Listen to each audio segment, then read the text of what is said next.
गरीब भाई की अमीर बहन। किशोर और पिद्दी दो भाई बहन थे। पिद्दी बहुत खर्चीले स्वभाव की थी। वो जितना कमाती अपने ऐशो आराम में पैसे उड़ा दिया करती। लेकिन किशोर समझदार था, घर को साथ लेकर चलना जानता था। अपनी बहन के जितना कमाता तो नहीं था, लेकिन फिर भी वो किसी तरह घर का खर्च चला लेता था।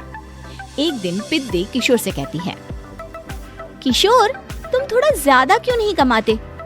मेरे दोस्त रोज मेरा मजाक उड़ाते हैं। अरे बहन, मैं कोशिश तो कर रहा हूँ। अच्छा सुनो, अगले महीने रक्षाबंधन है, मुझे सोने का हार चाहिए, इससे कम कुछ भी ना लूंगी। अरे दिला दूंगा बहन। किशोर को पूरी रात नींद नहीं आती।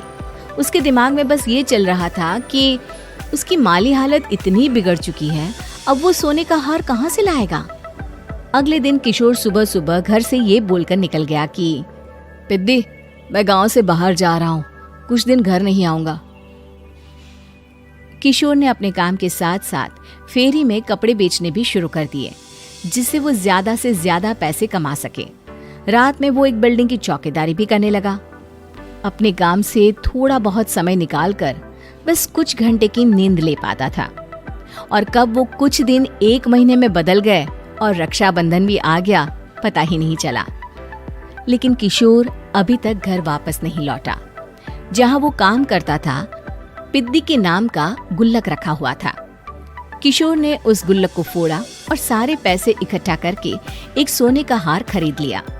घर में पिद्दी किशोर का इंतजार कर रही थी। तभी किशोर आता है। कहाँ चले गए थे? 4 दिन का कहा था और 1 महीने से पता नहीं कहाँ गायब हो गए थे। मैंने बस एक हार मांगा था और तुमने तो घर ही छोड़ दिया। अरे मुझे थोड़ा काम मिल गया था। कुछ नहीं, सब समझती हूँ, बहाने थे तुम्हारे। अपनी बहन के लिए इतना भी नहीं कर सकते, कैसे भाई हो? चलो यहाँ बैठो, राखी बांधती हूँ। पिद्दी ने किशोर को राखी बांधी। वैसे ही किशोर ने अपनी बहन के हाथ में सोने का हार रख दिया। उसकी खुशी का कोई ठिकाना नहीं था। वो मिठाई खिलाए बिना ही नेकलेस लेकर चली गई और शीशे के सामने अपने गले में हार रखकर देखने लगी। किशोर ने लड्डू उठाया और खुद ही खा लिया। ऐसे कई साल गुजर गए। एक दिन पिद्दी की नौकरी छूट गई। अब वो पूरी तरह किशोर पर डिपेंड हो गई थी। आए दिन किशोर को अपने महंगे महंगे शौक गिनाकर उससे पैसे मांगा करती थी। किशोर, कुछ पैसे देना, मुझे पार्लर जाना है। किशोर बिना कुछ बोले उसे पैसे दे देता। ये क्या, 500? अरे इतने में तो मुझे पार्लर में एंट्री मिलेगी बस।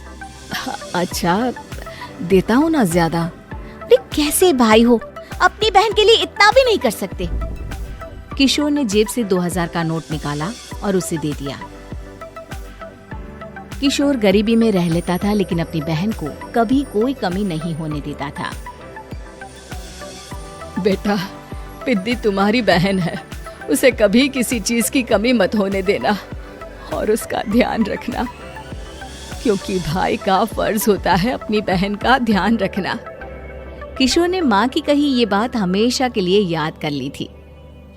शायद माँ की इसी बात की वजह से किशोर पिद्दी की हर जिद पूरी करता चला आ रहा था। किशोर, आज मैं अपने दोस्तों के साथ पार्टी करने जा रही हूँ, मुझे कुछ पैसे दो ना। किशोर पिद्दी को समझाता है, लेकिन पिद्दी नाराज होकर चली गई और अपने कमरे में सुबक सुबक कर रोने लगी। किशोर अपनी जेब से कुछ पैसे निकालता है और पिद्दी को दे देता है। किशोर खुद कभी अच्छे कपड़े नहीं पहनता, लेकिन पिद्दी को राजकुमारी की तरह रखता। पिद्दी के जाने के बाद किशोर अपने काम पर निकल गया। एक तरफ पिद्दी अपने दोस्तों के साथ मस्ती कर रही थी, तो वहीं दूसरी तरफ किशोर पैसे कमाने के लिए कड़ी मेहनत कर रहा था। कुछ और दिन ऐसे ही बीत गए। एक दिन पिद्दी एक लड़के को लेकर घर आई और उसे किशोर से मिलवाया। किशोर, मुझे इस लड़के से शादी करनी है, लेकिन इनके मम्मी पापा बोल रहे हैं कि उनको दहेज में एक कार चाहिए, तभी वो मेरा और पंकज का रिश्ता कबूल करेंगे। लेकिन बहन, कार खरीदना कोई सब्जी खरीदने के बराबर तो नहीं है। अरे कैसे भाई हो तुम, अपनी बहन के लिए इतना नहीं कर सकते?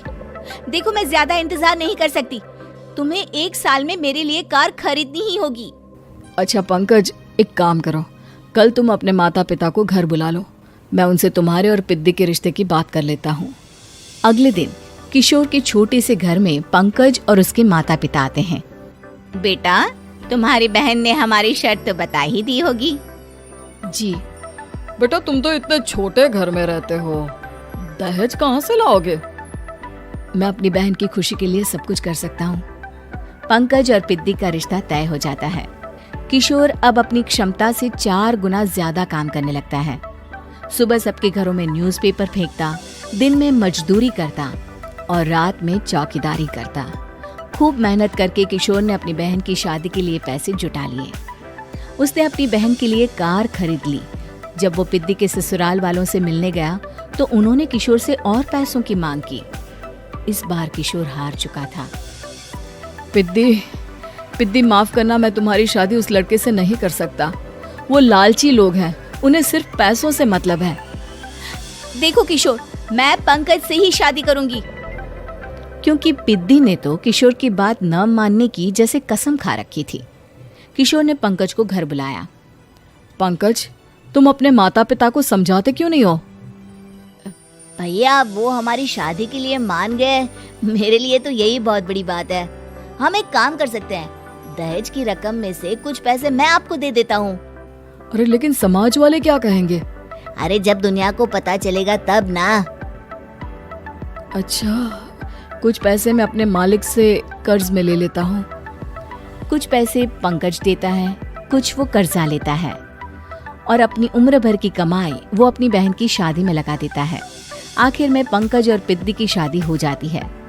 पिद्दी की विदाई के बाद किशोर बिल्कुल अकेला पड़ जाता है। अब उसका कमाने में भी मन नहीं लगता। उधारी वाले रोज घर में आकर बैठ जाते हैं। अरे किशोर, अब तो पिद्दी की शादी को 5 साल हो गए, अब तो हमारा पैसा लौटा दो। चाचा, पिद्दी के जाने के बाद किसी भी काम में मन नहीं लगता। अरे तो हमारा पैसा कैसे वापस मिलेगा? जी, कुछ करता हूँ मैं।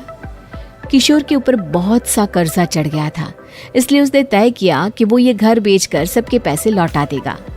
अगली सुबह शहर के किसी साहूकार को उसने अपना घर बेच दिया और सबके पैसे लौटा के वो गांव छोड़कर चला गया। पिद्दी ने शादी के बाद कभी अपने भाई का हाल तक नहीं पूछा।